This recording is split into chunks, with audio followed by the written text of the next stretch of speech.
Alors bonjour les amis, alors j'ai la joie de vous retrouver aujourd'hui pour continuer avec la lettre Shin et on va voir des choses magnifiques. Bon, comme d'habitude, je trouve toujours que c'est très beau et donc je suis enthousiaste de vous partager ça.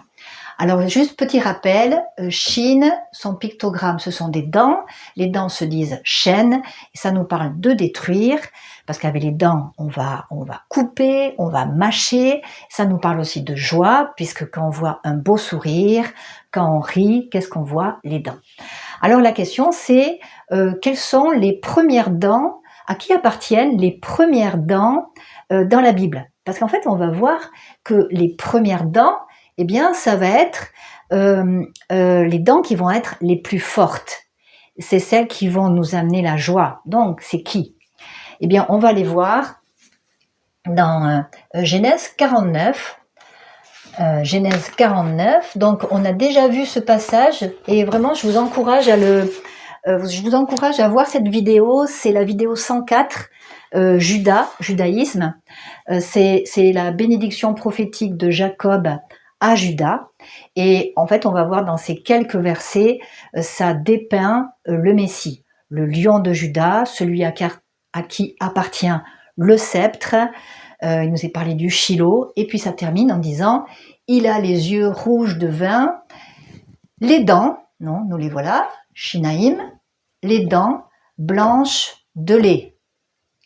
Et alors, si on parle de dents blanches, eh bien, est-ce que ça nous fait peur? Non, ça nous parle d'un sourire, un grand sourire. Et bien, en fait, oui, et ce sont les dents de la victoire, puisque quand on voit ce qu'il y a écrit avant, on comprend que ce sont les dents de la victoire du Messie. Et puis, le lait, alors au début, quand j'ai vu ça, je n'ai pas compris le rapport avec le lait.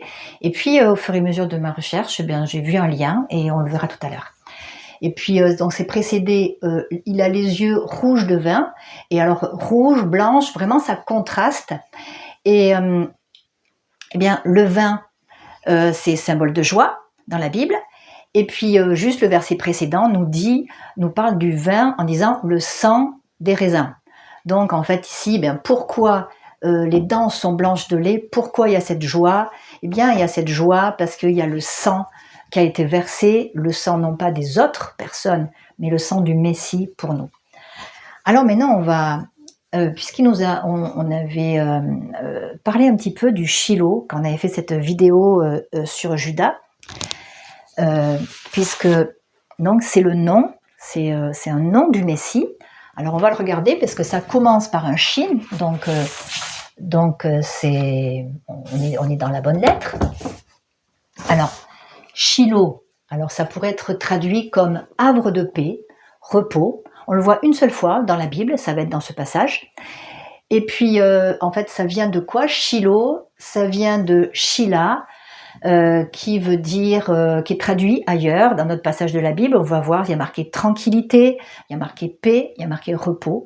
Donc, Shiloh, c'est donc le nom qui est attaché. Eh bien, c'est pour ça que c'est havre de paix, repos, le Pacifique, voilà.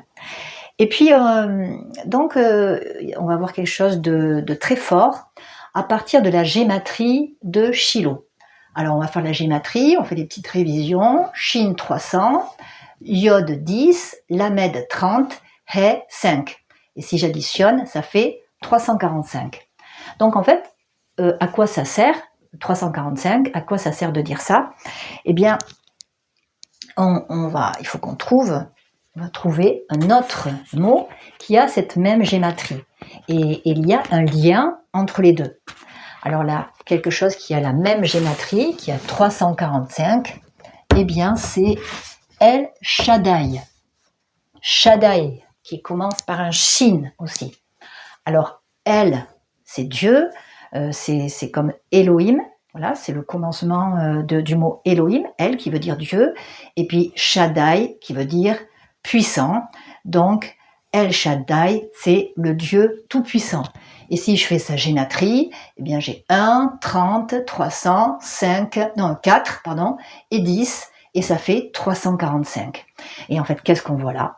Eh bien, on voit là que si on regarde ce passage, qui nous dépeint, qui nous annonce à l'avance le Messie, il y a vraiment plein d'indications qui nous montre tous les aspects du Messie, eh bien on voit là que le Messie, c'est aussi le Dieu Tout-Puissant. Voilà, donc je trouve ça quand même assez fort. Et maintenant, eh bien, on va regarder d'un peu plus près Shaddai. D'où est-ce que ça sort, Shaddai? Ça vient de quoi? Alors Shaddai,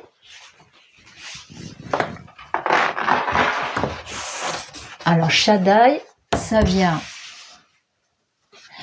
du verbe shaddad, qui veut dire détruire violemment, dépouiller, et c'est aussi une racine qui veut dire être costaud, donc en fait puissant.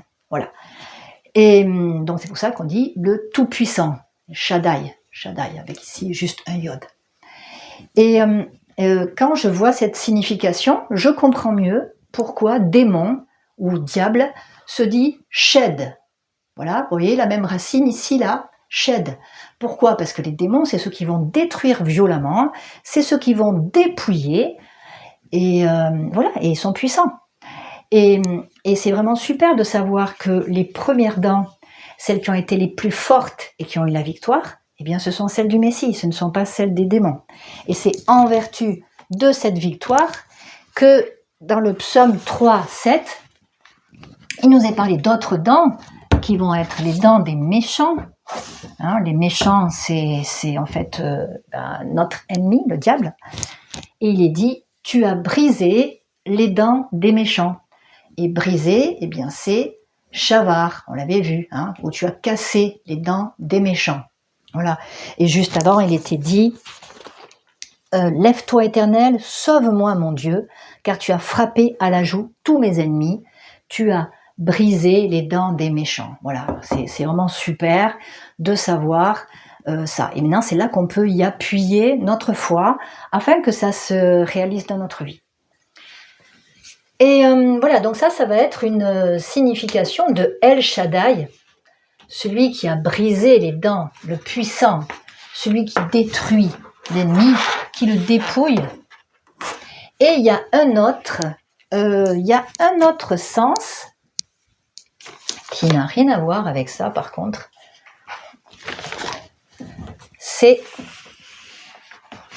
alors peut-être certains le connaissent, c'est Shad. Alors Shad, ça veut dire mamelle ou sein.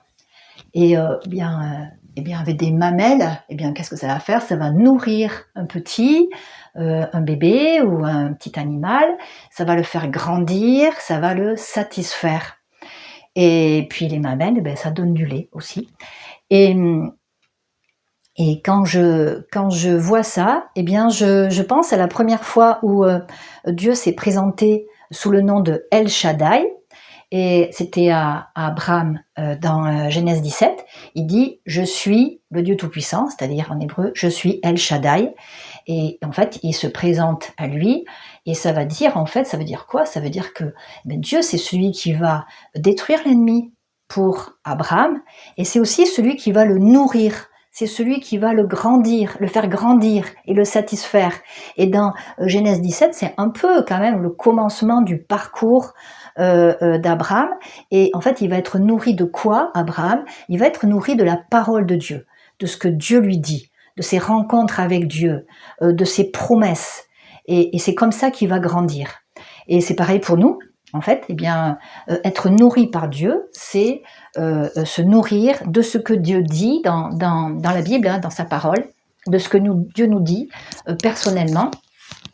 Et dans Genèse 49, 25, c'est-à-dire quelques versets après cette bénédiction prophétique pour Judas, eh bien, on a un peu la confirmation de ce que je viens de dire. Il est dit, c'est l'œuvre du Dieu de ton père, donc du Dieu c'est Elle, c'est l'œuvre du Tout-Puissant, Shaddai, qui te bénira, etc., des bénédictions des mamelles, Shaddaïm, vous voyez ici, Shaddai, Shaddaïm. Voilà, donc en fait, Dieu dit que la bénédiction qu'on a en lui qui est El Shaddai, c'est aussi la bénédiction des mamelles, c'est-à-dire il va prendre soin de nous, il va nous nourrir, il va nous satisfaire, tout comme un enfant, un bébé qui va après avoir bu le lait de sa mère, eh bien, il a tout ce dont il a besoin, il est satisfait. Et c'est ce que Dieu veut pour nous. Et voilà, eh bien c'est tout ça que veut dire El Shaddai. Et ben pour moi, je vois aussi un lien avec ce El Shaddai, qui est aussi le Shiloh, et dont les dents sont blanches de lait. Voilà, c'est tout se rejoint, et c'est aussi pour nous aujourd'hui. Voilà, eh bien, je vous dis à bientôt, laissez un pouce et un commentaire. Au revoir.